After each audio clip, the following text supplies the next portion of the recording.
டெல்லி மாணவர்கள் போராட்டத்துல போலீசார் மற்றும் துணை ராணுவ படையை வச்சு ஏன் தடியடி நடத்தணும்? ஏன் கண்ணீர் புகை கொண்டு வீசணும்? ஏன் நாடாளுமன்றத்தோட அந்த கதவு கேட் ஏன் இழுத்து மூடப்படணும்? ஏன் குடியரசுத் தலைவர் மாளிகையோட கேட் இழுத்து மூடப்படணும்? ஏன் நாடாளுமன்றத்தில் இருந்த பிரதமர் அவசரமா ஏன் வெளியேறணும்? எப்பயாதான் ஒரு தடவை நாடாளுமன்றம் வராருன்னு ஒரு குற்றச்சாட்டு இருக்கு. வரும்பொழுது ஏன் மாணவர்களுக்கு பயந்துட்டு ஏன் ஓடணும்? புரட்சி வெடிச்சிடும் அப்படின்னு டெல்லி பிஜேபி அரசு பயந்துருச்சா? மாணவர்கள் போராட்டத்தை துணை ராணுவ படையை வச்சு தீவிரவாதியை அடிக்கிற மாதிரி தான் அடிக்கணுமா? அக்யூஸ்ட ஹேண்டில் பண்ற மாதிரி தான் ஒரு அரசாங்கம் ஹேண்டில் பண்ணணுமா? அவர்கள் பார்த்தா மாணவர்களா தெரியலையா? அவர்கள் என்ன பாகிஸ்தான் தீவிரவாதிகளா? பாகிஸ்தான் நாட்டுக்கு எதிராக போராட்டம் நடத்துறாங்க. இந்தியாவில் ஒரு ரூல்ஸ் கொண்டுட்டு வரீங்க, அந்த ரூல்ஸ் மாணவர்களுக்கு எதிராக இருக்கு, மாணவர்களுக்கு பிடிக்கல, ரொம்ப நாளா சொல்லிக்கிட்டே இருக்காங்க, நீங்க கேட்கல, வீதியில இறங்கி போராட்டம் நடத்துனாங்க. போராட்டம் நடத்தினா அடிச்சு துவம்சம் பண்றீங்க துணை ராணுவ படையை வச்சு. யோசிச்சு பாருங்க, தேசபக்தி அப்படிங்கிற தேசப்பற்று அப்படிங்கிற விஷயம் மாணவர்கள்ட்ட தான் அப்படியே நரம்பெல்லாம் புடைக்கிற மாதிரி விரிச்சு அப்படியே எழும். இந்த தருணத்துல போலீஸை வச்சும் துணை ராணுவ படையை வச்சு நீங்க அடிச்சு விரட்டி அடிச்சீங்கன்னா, நாய் அடிக்கிற மாதிரி அடிச்சு விரட்டினீங்கன்னா எப்படி அந்த இளைஞர்கள் மத்தியில தேச உணர்வு வரும்? தேசப்பற்று எப்படி வரும்? உங்களுக்கு புரியலையா? அல்லது மாணவர்களே உங்களுக்கு வேண்டாம் நினைக்கிறீங்களா? உலகத்திலேயே இன்னைக்கு அதிகமான இளைஞர்கள் இருக்கக்கூடிய நம்பர் 1 நாடா இந்தியா இருக்கு. அவ்வளவு இளைஞர்கள் இருக்கு. அந்த இளைஞர் சக்திய ஏன் மிஸ்யூஸ் பண்றீங்க, ஏன் பயன்படுத்திக்க தவறுறீங்க அப்படிங்கிற ஒரு வேதனையோடும் ஒரு ஆதங்கத்தோடு தான் இந்த காணொலியை நாங்க பதிவு பண்றோம். மாணவர்களை அடிச்சு விரட்டுறீங்க, கைது பண்றீங்க. மாணவர்களுக்கு ஆதரவா 21 நாள் உண்ணாவிரதம் இருந்தவரை வலுக்கட்டாயப்படுத்தி தூக்கிட்டு போய் ஹாஸ்பிட்டல் அட்மிட் பண்றீங்க. ராகுல் காந்தி, பிரியங்கா காந்தி எல்லாம் அரெஸ்ட் பண்றீங்க. சென்னையில தெருப்பாடகர் அறிவு டெல்லி மாணவர்களுக்கு ஆதரவா போராட்டம் நடத்துறாரு, இம்மிடியட்டா கைது செய்யப்படுறாரு. அடுத்த நிமிஷமே விஜயை பார்த்துட்டு வெளியில வர்றாரு. என்ன நடக்குது? ஒண்ணுமே புரியல. போராடவே கூடாதா? எதிர்கருத்து சொல்லவே கூடாதா? சொன்னாலத்துக்கு உள்ள வச்சிருவீங்களா? அப்ப ஒரு எதிர்கருத்தை, ஒரு எதிர் விமர்சனத்தை ஏற்றுக்கொள்ளக்கூடிய, அக்செப்ட் பண்ணிக்கக்கூடிய மனநிலை இந்த அரசாங்கத்துக்கு கிடையாதா? யாருமே போராடக்கூடாதா? என்ன நினைச்சுக்கிட்டு இதெல்லாம் பண்ணிக்கிட்டு இருக்கீங்க? மறுபடியும் புரட்சி வெடிக்கணும். இங்க பாகிஸ்தான்ல வெடிச்ச மாதிரி, இலங்கையில வெடிச்ச மாதிரி, பங்களாதேஷ்ல வெடிச்ச மாதிரி, இங்க ஆதவர்ஜன சொன்ன மாதிரி இங்க புரட்சி வெடிக்கணுமா? என்ன நினைச்சுக்கிட்டு இருக்கீங்க அப்படிங்கிற ஒரு வேதனை பதிவு தான் இந்த வீடியோ. இன்னும் டீட்டெயிலா இன்னும் இந்த வீடியோ பத்தி நம்ம பேசலாம். இந்தியாவை உற்று நோக்கக்கூடிய டெல்லி மாணவர்கள் போராட்டத்துல என்ன நடந்துகிட்டு இருக்கு? டெல்லியில மாணவர்கள் தெருக்கல்ல இறங்கி போராட ஆரம்பிச்சிட்டாங்க. போலீஸ் தடியடி, கைது, அரசியல் கட்சிகளுடைய ஆதரவு நாடு முழுவதும் பரபரப்பா போய்கிட்டு இருக்கு. ஆனா நீட் ஒழியுமா? மாணவர்களுடைய கோபம் நியாயமா? நாடாளுமன்றத்தை முடக்கினால் எல்லாம் சரியாயிடுமா அப்படின்னு அடுக்கடுக்கான கேள்விகள் தான் எனக்கு கேட்க தோணுது. ஒரு பத்திரிகையாளரா நடக்கக்கூடிய சம்பவங்களை பார்க்கும் பொழுது ஒரு பக்கம் வேதனையா இருந்தாலும் இன்னொரு பக்கம் கேள்விகளை தான் என்னால அடுக்க முடியுது. இந்த போராட்டம் வெறும் மாணவர்களுடைய போராட்டமா, அல்லது இந்திய கல்வி அமைப்புக்கு எதிரான மிகப்பெரிய ஒரு எச்சரிக்கை மணியா? மிக முக்கியமான கேள்வி. இந்திய கல்வி எஜுகேஷன் சிஸ்டத்துக்கு எதிரான ஒரு எச்சரிக்கை மணியா அப்படிதான் எனக்கு கேட்க தோணுது. நீட் உண்மையிலேயே திறமையை அளிக்கிறதா, அல்லது மாணவர்களுடைய கனவுகளை உடைக்கிறதா, சிதைக்கிறதா, குழி தோண்டி புதைக்கிறதா? இப்படிதான் கேட்க தோணுது. வெறும் 37 நாள்ல நீட் தேர்வு எழுத காத்திருந்த மாணவர்கள் 12 பேர் தற்கொலை பண்ணிருக்காங்க. இதுக்கு யார் பொறுப்பேற்பா? அரசாங்கமா? பெற்றோரா? இல்ல இந்த சிஸ்டமா, எஜுகேஷன் சிஸ்டமா? இவர்களது தற்கொலைக்கு யார் பொறுப்பு? அது வெளிப்படையா சொல்லிட முடியுமா? அரசாங்கத்தால சொல்லிட முடியுமா? இப்படி நிறைய கேள்விகள் இருக்கு. மாணவர்கள் வைக்கக்கூடிய முக்கியமான கோரிக்கைகள் என்ன தெரியுமா? கல்வி அமைச்சர் தர்மேந்திர பிரதான் உடனடியா ராஜினாமா பண்ணணும். இந்த நீட் தேர்வு கசிவு, அந்த வினாத்தாள் கசிவுக்கு பொறுப்பேற்று ராஜினாமா பண்ணணும். நீதிபதிகள் ஓய்வு பெற்றால், ஓய்வு பெற்ற பிறகு அவர்களுக்கு அரசு வேலை வழங்கவே கூடாது. காரணம் என்ன? காரணம் சொல்றாங்க அப்படின்னா, அயோத்தியில ராமர் கோயில் கட்டலாம் அப்படின்னு தீர்ப்பு வழங்கினாங்களே 5 பேர் கொண்ட நீதிபதிகள், அத்தனை பேருக்குமே ஓய்வு பெற்ற பிறகு, நீதிபதி பணி ஓய்வுக்கு பிறகு ஏதாவது ஒரு அரசு பதவி, ஆளுநர் பதவியோ அல்லது ஏதாவது ஒரு அரசு பதவியோ கொடுத்து பிஜேபி அரசு அழகு பார்க்குது. நம்மளுடைய நீதிபதி ஓய்வுக்கு பிறகு நமக்கு ஒரு அரசு பதவி வழங்கப்படும் அப்படின்னு நீதிபதி மனசுக்குள்ள ஒரு எண்ணம் வந்துட்டா, அந்த கட்சி சார்ந்த ஒரு கேஸ் வருதுன்னா எப்படி ஜட்ஜ்மெண்ட், எப்படி அது நீதியா இருக்கும்னு கேட்கிறேன். அந்த நீதி விலை போயிடாதா? இயல்பா ஒரு பாமரனுக்கு இந்த ஒரு மண்ணாங்கட்டிக்கு கூட இந்த கேள்வி வருமே. ஏன் இது அரசாங்கத்துக்கு தெரியல? ஒருவேளை தெரிஞ்சு வாண்டடா தான் இப்படி ஒரு சலுகையை நீதிபதிகளுக்கு இந்த பிஜேபி அரசு கொடுக்குதா? நீதிபதிகள் பணி ஓய்வுக்கு பிறகு அவர்களுக்கு ஒரு அரசு பதவி கூட, ஒரு நியமன எம்பி போஸ்டிங் கூட தரக்கூடாது. அப்பதான் நீதியா இருக்கும் அப்படின்னு ரொம்ப முக்கியமான விஷயங்களை மாணவர்கள் கோரிக்கையா முன்வைக்கிறாங்க. முக்கியமா தேர்தல் ஆணையத்தை கையில வச்சுக்கிட்டு எஸ்ஐஆர் அப்படிங்கிற பேர்ல எக்கச்சக்கமான இஸ்லாமியர்களுக்கு வாக்குரிமையை பறிச்சது ரொம்ப ஒரு அவலமான ஒரு விஷயம், கேவலமான ஒரு விஷயம். அதனால தேர்தல் ஆணைய அதிகாரிகள் மீது தீவிரவாத தடுப்பு சட்டத்தின் மீது, அந்த தடுப்பு சட்டத்தின் கீழே வழக்கு பதிவு செய்யணும். அந்த அதிகாரிகளை விசாரிக்கணும். அந்த அதிகாரிகள் தீவிரவாத தடுப்பு சட்டத்தின் கீழ் தண்டிக்கப்பட வேண்டும் அப்படின்னு சொல்றாங்க. தேர்தலுக்கு பிறகு வெற்றி பெற்றுவிட்டு கட்சி மாறினால் அதனை தடுக்கக்கூடிய வகையில தனி சட்டம் கொண்டுட்டு வரணும். குறிப்பா அப்படிப்பட்டவர்களை அடுத்த 20 வருஷத்துக்கு தேர்தல்ல நிக்கிறதுக்கே அலோவ் பண்ணக்கூடாது அப்படிங்கிறது அந்த மாணவர்கள் வைக்கக்கூடிய முக்கியமான கோரிக்கை. தமிழ்நாட்டு மக்களுக்கு புரியலன்னு எப்படி சொல்றேனே, விஜய் ஆட்சிக்கு வந்துட்டாரு, 108 இடங்கள் தான் ஜெயிச்சாரு, மெஜாரிட்டி கிடைக்கல. இப்ப என்ன நடக்குது?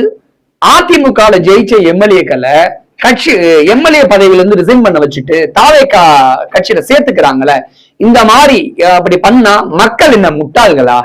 அப்படிப்பட்ட எம்எல்ஏக்களுடைய அந்த அட்ராசிட்டிய, அவங்களுடைய அராஜகத்தை ஒடுக்கிறதுக்காக ஸ்பெஷலா தனியா ஒரு சட்டம் கொண்டுட்டு வரணும். அந்த சட்டத்தின்படி இப்ப அதிமுக எம்எல்ஏக்கள் ரிசைன் பண்ணிட்டு தாவேகால சேர்ந்தாங்களே, அவங்களால 20 வருஷத்துக்கு தேர்தலையே நிக்க விடக்கூடாது. இது எல்லாமே ரொம்ப முக்கியமான கோரிக்கையா காக்ரோச் ஜனதா கட்சி மத்திய அரசு கிட்ட கோரிக்கையா கொடுக்குறாங்க. இது மட்டும் கிடையாது, நீட் தேர்வை டோட்டலாவே ரத்து செய்யணும். இப்படி நிறைய கோரிக்கைகள் அவங்க வைக்கிறாங்க. டெல்லி மாணவர்களுடைய போராட்டம் இந்தியாவுல மனசாட்சியை உழுக்கும் குரலா இன்னைக்கு ஒழிச்சுக்கிட்டு இருக்கு. காக்ரோச் ஜனதா கட்சியோட நிறுவனரும் தலைவருமான அப்ஜித் தீப்கே அவர் மட்டும் கிடையாது, அவர் கூடவே சர்வோஸ் தாஸ் அப்படிங்கிற இந்த 2 இளைஞர்கள் தான், இந்த 2 இளைஞர்கள் பத்த வச்ச நெருப்பு தான் இன்னைக்கு ஒட்டுமொத்தமா இந்தியா முழுவதும் இருக்கக்கூடிய ஒட்டுமொத்த இளைஞர்களுடைய நெஞ்சில தீயா பிளம்பு விட்டு எரிஞ்சுக்கிட்டு இருக்கு. டெல்லியில மட்டும் போராட்டம் நடந்துருச்சு, அங்க மட்டும் தடியடி நடந்துச்சுன்னு மத்திய அரசு நினைச்சுக்கிட்டு இருக்கு. இது இந்த அரவிந்த் கெஜ்ரிவால் ஆட்சிக்கு வந்தார்ல, காங்கிரஸ் ஆட்சியில அண்ணா ஹசாரே தலைமையில ஒரு போராட்டம் வெடிச்சிச்சு. அதன் வெளிப்பாடாதான் டெல்லியில அரவிந்த் கெஜ்ரிவால் ஆட்சிக்கு வந்தாரு. அப்படியான ஒரு போராட்டமா இது மாறி போயிருக்கு. அப்படி ஒரு போராட்டமா இது ஒரு பிம்பத்தை கொடுக்குது.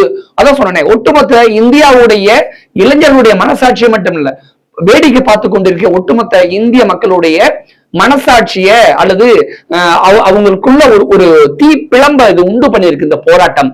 ஏன் இளைஞர்கள் அடிக்கிறது? துணை ராணுவ படை ஏன் வரணும்? துணை ராணுவ படை எதுக்கெல்லாம் பயன்படுத்தணும்? ரூல்ஸ் இருக்குல்ல. இளைஞர்களை இளைஞர்களை தாக்குறதுக்கா? இளைஞர்கள் மீது துப்பாக்கி சூடு நடத்துறதுக்கா?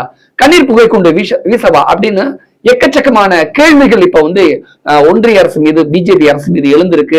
எப்படி அவர்கள் இந்த கரையை தொடக்க போகிறார்கள் அப்படிங்கிற ஒரு பார்வையும் இருக்கு. என்ன நடக்க போகுது அப்படின்னு நிறைய கேள்விகள் இன்னமும் இருக்கு. கரப்பாம்பூச்சி ஜனதா கட்சிக்கு ஆதரவு அளித்த 59 வயதான சோனம் வாங்கஸ் உண்ணாவிரதம் இருந்தாரு. பசசி புகழ் சொல்லி நண்பன் படத்துல விஜய் நடிச்சிருப்பார்ல, பசசி புகழ், அந்த கேரக்டர் தான் இந்த ஒரிஜினல். இவர் தான் இந்த ஒரிஜினல் சோனம் வாங்கஸ். இவரை மையமா வச்சுதான் நண்பன் படத்துல விஜய் நடிச்சிருப்பாரு. அப்படி ஒரு கல்வியாளர், ஒரு சமூக செயற்பாட்டாளர், நல்ல ஒரு அறிவியல் ஒரு சயின்டிஸ்ட்ங்கிற மாதிரி எல்லா வகையிலுமே மிகச்சிறந்த ஒரு மனிதர் அப்படின்னு சொல்றாங்க. அன்னைக்கு அண்ணா ஹசாரே அப்படின்னா இன்னைக்கு சோனம் வாங்கஸ் அப்படின்னு சொல்லி சொல்றாங்க.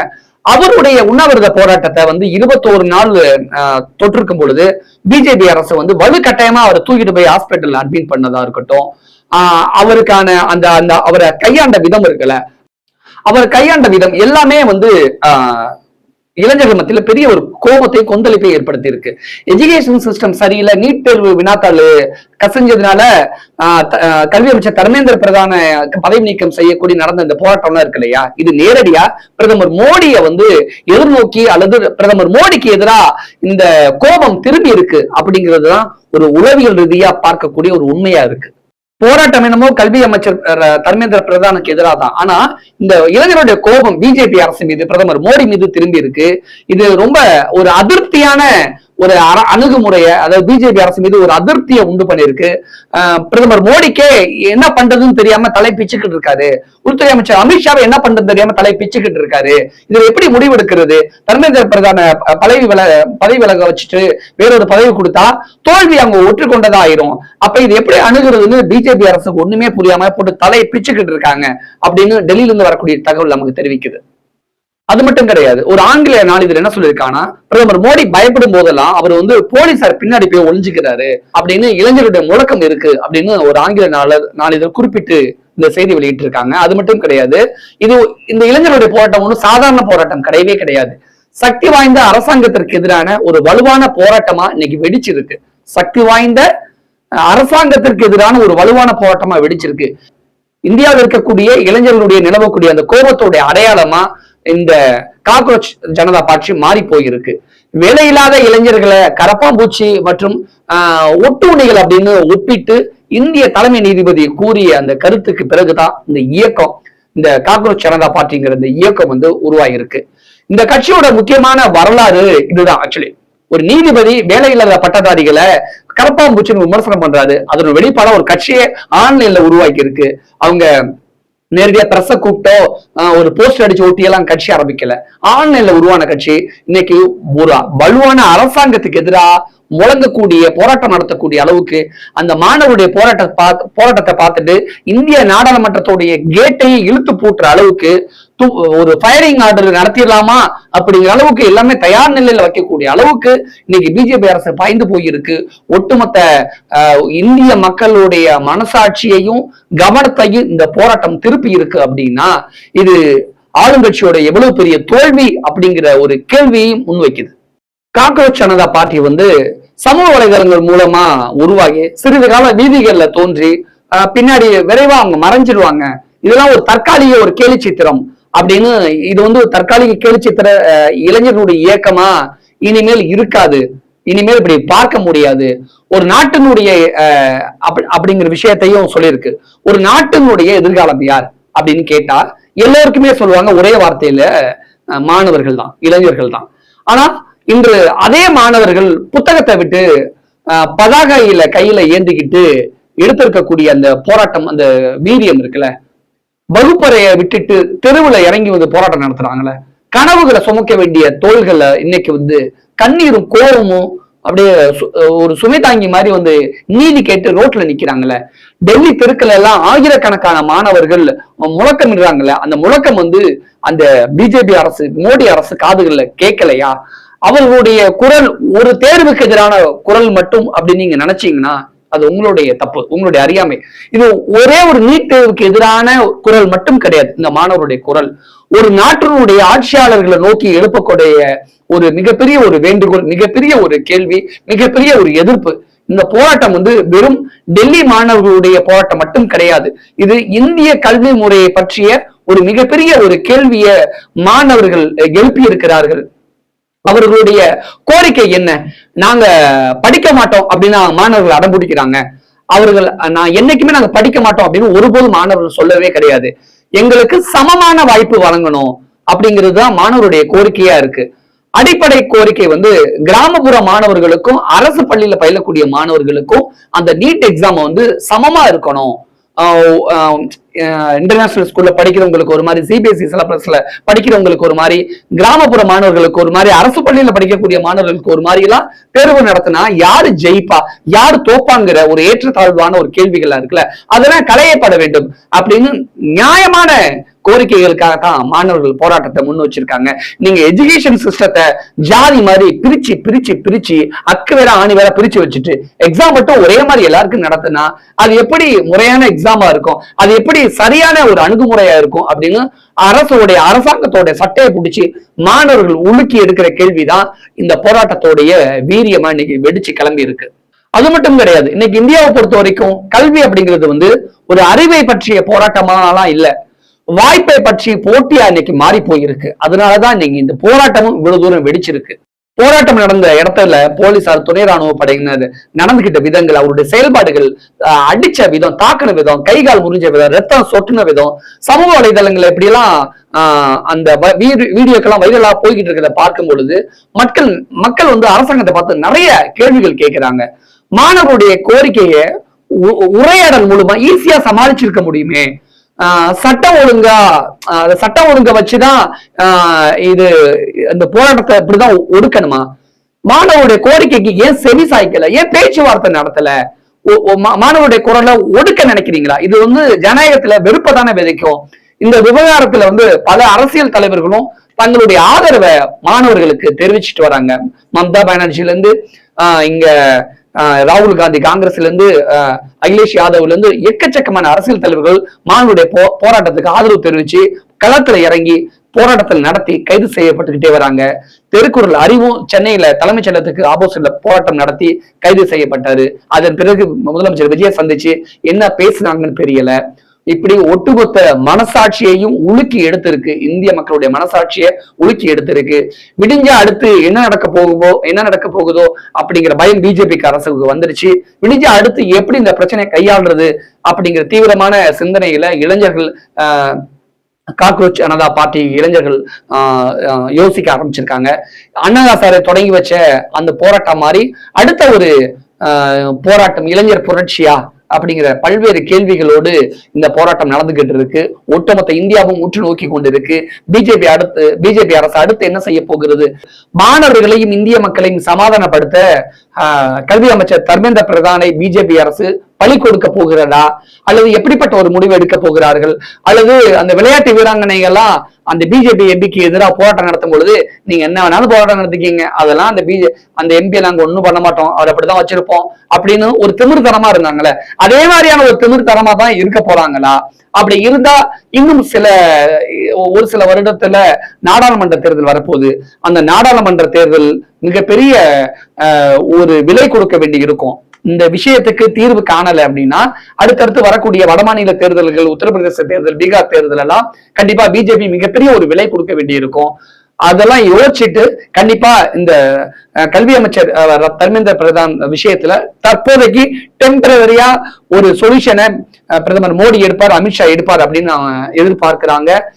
கண்டிப்பா அப்படியான ஒரு தீர்வு நோக்கி தான் இப்ப போய்கிட்டு இருக்கு அப்படிங்கிற தகவலும் நமக்கு கிடைச்சிருக்கு. பார்க்கலாம் அடுத்தடுத்து என்ன நடக்குதுங்க பார்க்கலாம். இந்த டெல்லி போராட்டத்துல மாணவர்கள் செய்தது சரியா, அல்லது பிரதமர் மோடி தலைமையிலான பிஜேபி அரசு செய்தது சரியா அப்படிங்கிற உங்களுடைய கருத்துக்களை கீழே கமெண்ட்ஸ்ல பதிவிடுங்க. நன்றி, வணக்கம்.